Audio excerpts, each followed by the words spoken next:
Bom, nesse vídeo nós vamos resolver a questão 5 e a questão 6 da nossa lista, né?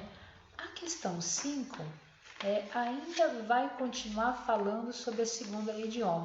A questão 6 não, a questão 6 já vai estar relacionando um problema que fala sobre a aplicação da primeira lei de Ohm, o resultado da primeira lei de Ohm, né?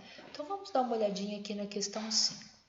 A resistência elétrica de um pedaço de fio é 4 ohms. Se considerarmos outro pedaço constituindo pelo mesmo material, olha que interessante, né? Então, se eu tenho lá um fio de cobre, eu vou pegar um outro pedaço, ele é constituído do mesmo material que eu tinha no fio anterior e está na mesma temperatura do pedaço inicial. Só que agora ele tem o dobro de comprimento e o dobro de diâmetro. Qual será a sua resistência? Bom, interessante. Então, eu vou falar assim, que a resistência do fio original, nesse exercício 5, é igual a 4 ohms. Né? Então, R é igual a 4 ohms. Quando o comprimento é L, a área dele é A e a resistividade é ρ.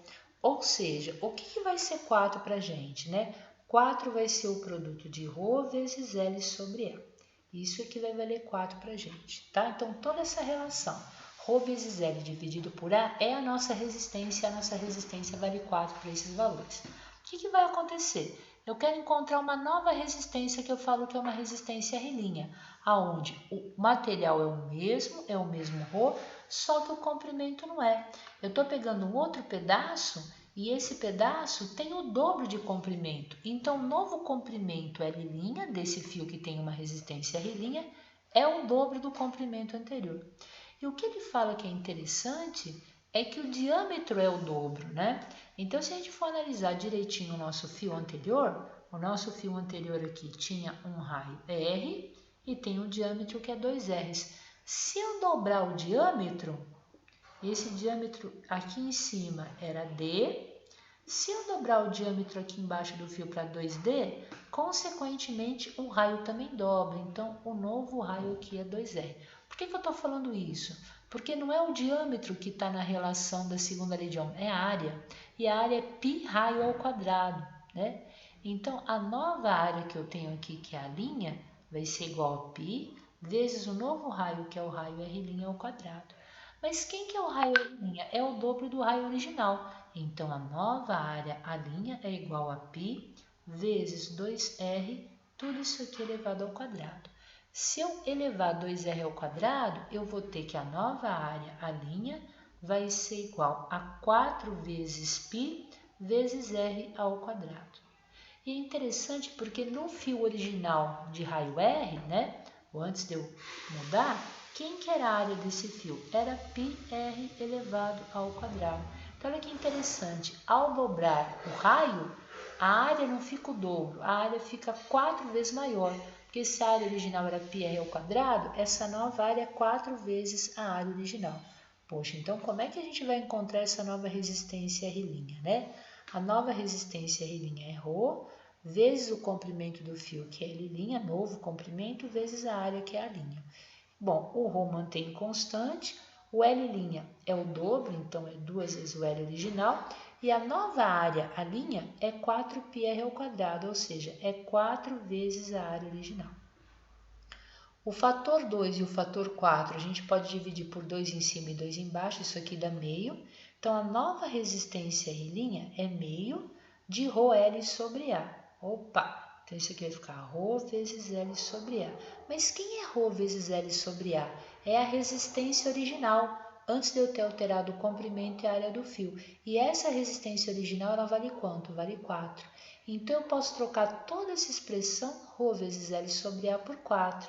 Isso significa que a nova resistência R' é a metade de 4, ou seja, a nova resistência R' vai ser igual a 2 ohms. Tudo bem? O que é difícil nesse problema, a gente tem que tomar um pouquinho de cuidado, é que muitos alunos pensam que ao dobrar o diâmetro, eu dobro a área. Não é verdade, né? Porque o fator que eu tenho da área em relação ao raio, consequentemente ao diâmetro, é que a área depende do quadrado do raio, não depende do raio, tá bom? Bom, vamos para a questão 6 agora, que é uma questão interessante, né? pássaro pousa em um dos fios de uma linha de transmissão de energia elétrica. O fio conduz uma corrente de 1000 amperes e sua resistência por unidade de comprimento é 5 vezes 10 elevado a menos 5 ohms metro. Presta bem atenção que isso aqui é um dado interessante, né? Eu tenho a corrente que está percorrendo o fio de transmissão, não tem problema nenhum, mas ele não deu a resistência. Ele deu a resistência por unidade de corrente, ou seja, para cada 1 metro de fio, eu tenho essa resistência elétrica. Então, é muito interessante a forma como ele conduziu isso, né? A gente sabe que a corrente que está atravessando o fio de transmissão é uma corrente de 1000 amperes, isso é dado. Agora, eu sei que a resistência por unidade de comprimento, R por L, isso é igual a 5 vezes 10 elevado a menos 5 ohm por metro. Bom, o que ele fala, né? A distância que separa os pés do pássaro ao longo do fio é de 6 centímetros. Então, o fio vai pousar, né? O pássaro vai pousar no fio. Entre um pezinho e outro pezinho do pássaro, a distância é uma distância ali de 6 centímetros. Eu quero encontrar a diferença de potencial em milivolts, ou seja, 10 a menos 3 volts, entre os pés do pássaro. Bom, a gente sabe das relações que nós aprendemos que a diferença de potencial entre dois pontos de um resistor é dado pela resistência entre esses dois pontos vezes a corrente que percorre esse trecho do fio. Bom, a corrente que percorre o trecho do fio é 1000 amperes, mas e a resistência? Como a gente sabe que resistência por comprimento é 5 vezes 10 elevado a menos 5, o comprimento de fio que eu quero é a distância entre os pés do pássaro, que é exatamente igual a 6 centímetros, ou seja, 6 vezes 10 a menos 2 metros. Então, a resistência para usar essa expressão que vem da primeira lei de Ohm é R, o L está dividindo, passa multiplicando, é 5 vezes 10 a menos 5, tudo isso vezes R, ou seja, a resistência é 5 vezes 10 a menos 5, o comprimento é 6 centímetros, então é 6 vezes 10 elevado a menos 2 metros.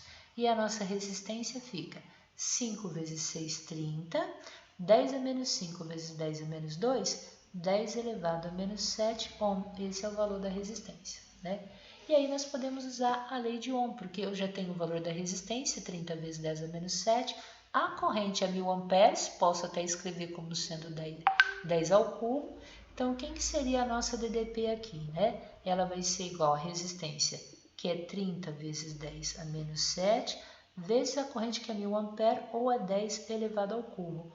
Essa diferença de potencial vai ser igual a 30, né? 10 a menos 7 vezes 10 a terceira, isso aqui dá 10 elevado a menos 4 volts.